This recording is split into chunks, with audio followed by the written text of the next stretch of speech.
As-tu déjà ressenti cette cruauté si particulière de l'univers, cette blague cosmique qui semble te poignarder en plein cœur au moment où tu t'y attendais le moins? Cela arrive parfois de la manière la plus inattendue.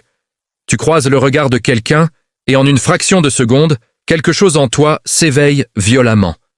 Une connexion instantanée, presque surnaturelle, s'installe. C'est comme si ton âme, après des années d'errance solitaire dans le désert émotionnel, retrouvait enfin le chemin de la maison.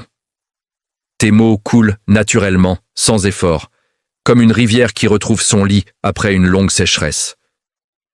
Vos silences ne sont plus gênants. Ils sont chauds, enveloppants, pleins de compréhension muette. Pour la première fois depuis si longtemps, tu te sens vraiment vu, vraiment reconnu dans toute ma profondeur, comme si cette personne lisait en toi un livre qu'elle connaissait déjà par cœur.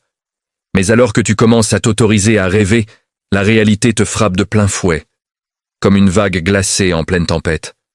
Peut-être que cette personne est déjà engagée dans une autre histoire d'amour. Peut-être qu'un océan entier, des milliers de kilomètres, vous sépare physiquement. Peut-être que toi, tu rêves de construire un foyer, une famille, tandis que l'autre est encore en train de combattre ses propres démons intérieurs, ces ombres qui refusent de lâcher prise. La voix froide et rationnelle du monde extérieur te hurle alors. Oublie, ferme cette porte. Sois adulte, passe à autre chose. Pourtant, au fond de toi, une autre voix, bien plus ancienne et bien plus puissante, refuse d'obéir. Ton intuition crie, hurle même, que ce lien est spécial, qu'il est rare, qu'il est vrai.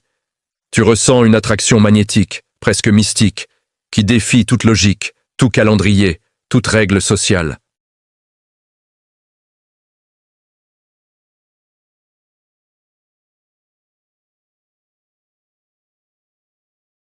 C'est exactement cela, le paradoxe déchirant et si douloureux de la bonne personne au mauvais moment. Mais écoute bien ce que je vais te dire maintenant, parce que ça peut tout changer dans ta façon de voir cette épreuve. Et si je te révélais que, selon la psychologie des profondeurs de Carl Gustav Jung, il n'existe en réalité pas de mauvais moments? Et si cette séparation qui te brise le cœur n'était pas un accident tragique, une erreur du destin, mais au contraire un événement parfaitement orchestré par ton âme elle-même avec une intelligence infinie? Aujourd'hui, je t'invite à plonger avec moi dans les 5 signes psychologiques profonds qui prouvent que ce que tu vis n'est pas une malchance cruelle, mais bel et bien le destin qui se cache derrière un voile de douleur. Pour comprendre pourquoi tu souffres autant, il faut d'abord regarder la façon dont nous percevons le temps. Les anciens Grecs, dans leur grande sagesse, utilisaient 2 mots différents pour désigner le temps, et ces 2 mots expliquent précisément la guerre intérieure que tu traverses en ce moment même. Le premier mot est « chronos ». C'est le temps des horloges, le temps linéaire, implacable, mécanique. C'est le calendrier accroché au mur qui te rappelle sans cesse que tu as 30 ans, 35 ans, 40 ans. C'est la pression sociale qui te murmure que tu devrais déjà être marié, avoir des enfants, avoir réussi ta vie amoureuse. Chronos est le royaume de l'ego. Il est obsédé par les délais, les possessions, la sécurité, le contrôle. Quand tu regardes ta situation à travers le prisme de Chronos, tout paraît tragique. Je l'ai rencontré quand trop tard. Nous avons manqué notre chance. Le temps nous a volé notre histoire. Mais il existe un autre temps, beaucoup plus vaste et beaucoup plus mystérieux. Kairos. C'est le temps de Dieu, le temps sacré, le temps de l'âme. Kairos ne compte pas les minutes ni les années. Il mesure la qualité profonde des moments, la maturité spirituelle, l'alignement des âmes. Dans le royaume de l'âme, ce que Jung nommait le soi, les horloges n'existent plus. Il n'y a que la ripeness, le moment où tout est enfin prêt à éclore, comme une fleur qui attend le soleil exact pour s'ouvrir. Jung était convaincu que la psyché humaine ne cherche qu'une seule chose par-dessus tout. La totalité, la complétude. Il appelait ce grand voyage intérieur le processus d'individuation. Et dans cette perspective sacrée, le fameux mauvais moment n'est qu'une illusion, un mirage créé par notre ego impatient. Imagine un instant. Si tu avais croisé cette personne il y a 5 ans, 10 ans, quand ton cœur était encore fermé, quand la vie ne t'avait pas encore brisé suffisamment pour que tu puisses accueillir une telle profondeur. L'aurais-tu vraiment vue? Aurais-tu reconnu la lumière qu'elle porte? Probablement pas. Tu aurais continué ton chemin sans même tourner la tête. Et à l'inverse, si vous aviez forcé le destin aujourd'hui, alors que vous portez encore tous les deux des blessures non guéries, des valises émotionnelles trop lourdes. Vous auriez fini par vous détruire mutuellement, par transformer cet amour immense en souffrance encore plus grande.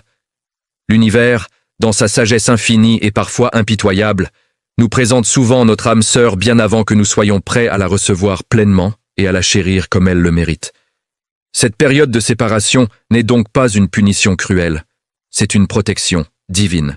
C'est une phase d'incubation sacrée, un cocon protecteur qui prépare ton cœur, ton âme, ton être entier à accueillir un amour si puissant qu'il risquerait de tout faire exploser si tu n'étais pas encore assez solide.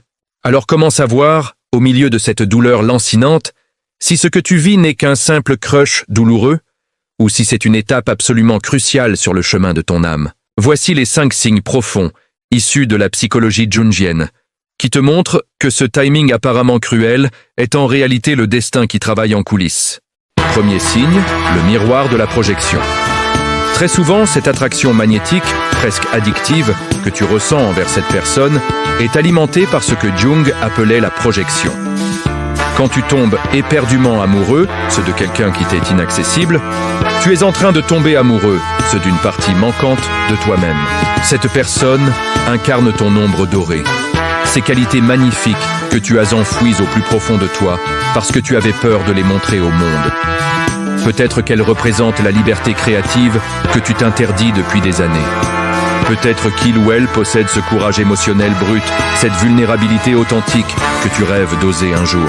L'univers vous maintient séparés physiquement précisément parce que, en ce moment, tu cherches encore ta complétude à travers cette personne plutôt qu'en elle ou en toi.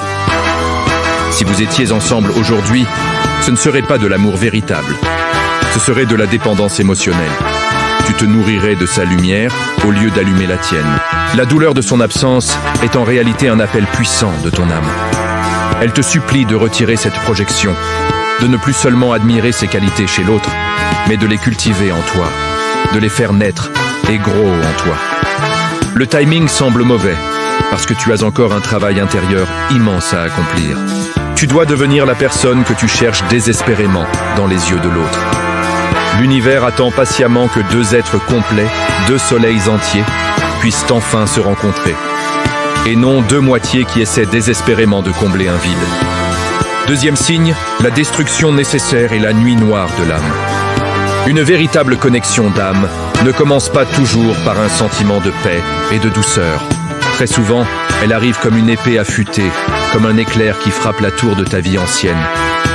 Avant que cette personne n'entre dans ton existence, tu vivais peut-être dans un confort trompeur, dans une routine qui te semblait acceptable, mais qui, en réalité, étouffait ton authenticité. Tu suivais le script que la société, tes parents, tes peurs t'avaient écrit, le bon job, la bonne image, la bonne vie, jusqu'à ce que cette rencontre vienne tout bouleverser. Soudain, ce qui te satisfaisait hier te semble vide, faux, insipide. Ton ancien monde s'effondre. C'est ce que les mystiques et les psychologues appellent la nuit noire de l'âme. Une période de dépression existentielle profonde